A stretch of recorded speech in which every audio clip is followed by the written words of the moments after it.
Oi, pessoal. O livro que eu vou apresentar para vocês hoje e recomendar a leitura é esse aqui: Morte e Vida das Grandes Cidades, da urbanista americana Jane Jacobs.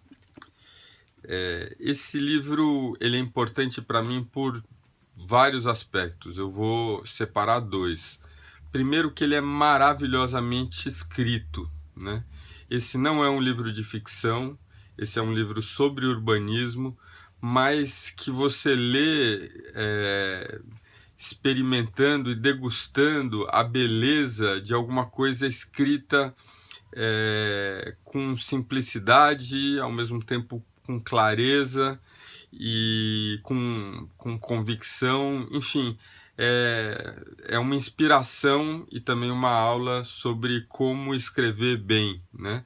E isso é particularmente importante pensando que ela está falando para todos os públicos, né? Então isso se tornou uma referência dentro da academia, né? Como um projeto sobre como devem ser as cidades, ao mesmo tempo em que a pessoa que, o advogado, o jornalista, enfim, qualquer pessoa poderia e pode ler. O título aqui em português é Morte e Vida das Grandes Cidades, mas o título original é Morte e Vida das Grandes Cidades Americanas. Ela está falando sobre os Estados Unidos num período do pós-guerra, principalmente, em que existe esses projetos chamados projects, né? Que são como esses grupos de prédios feitos lado a lado para um determinado perfil de morador, né? No caso, geralmente pobre, no caso dos Estados Unidos, geralmente pretos. E ela está dialogando com o problema urbano que isso produz.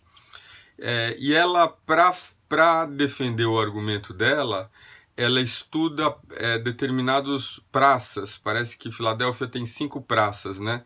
E ela vê essas 5 praças, então tem um componente etnográfico de pesquisa pela participação e pela observação.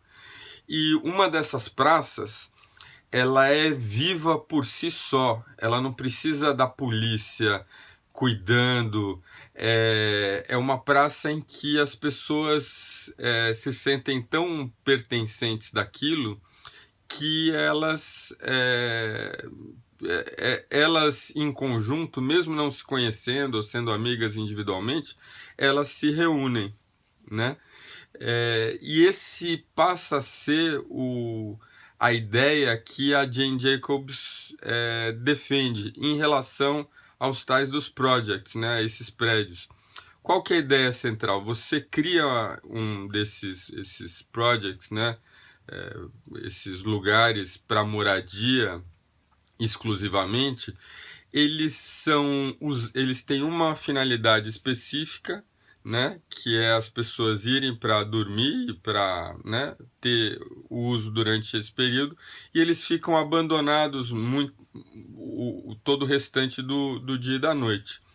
E isso se torna um convite para que ele seja utilizado de outras formas, por exemplo, com a participação, com a ocupação por gangues, enfim.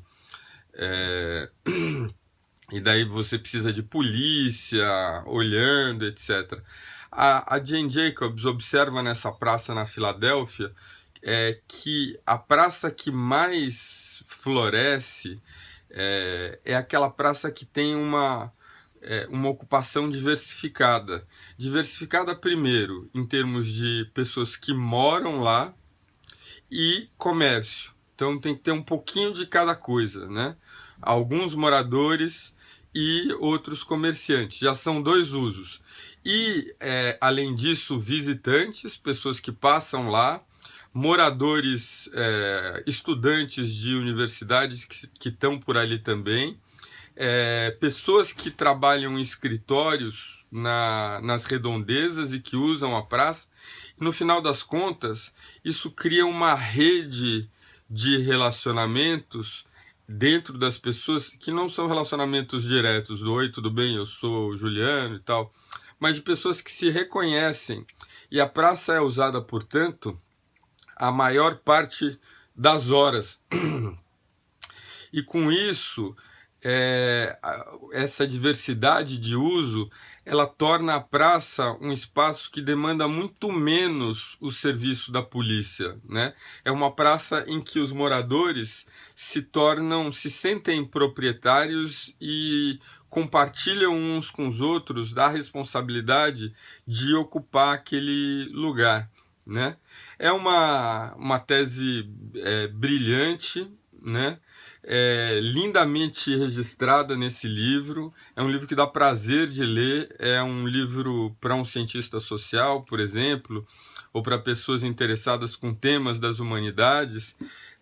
Por essa característica, né? Você está pensando no intelectual que está falando com a sociedade, não está falando só consigo mesmo ou com seus pares diretos, e também defendendo uma grande tese, né? De uma forma original, mais acessível a todos os leitores. É isso então. É o livro de hoje, Morte e Vida das Grandes Cidades, da urbanista americana Jane Jacobs. Esse livro é do final dos anos 60, começo dos anos 70 e super atual. Vale a pena ler. Eu sou o Juliano Spayer, estou aqui falando sobre livros bacanas que para quem quer começar a ler ou para quem está buscando inspiração sobre livros novos para ler.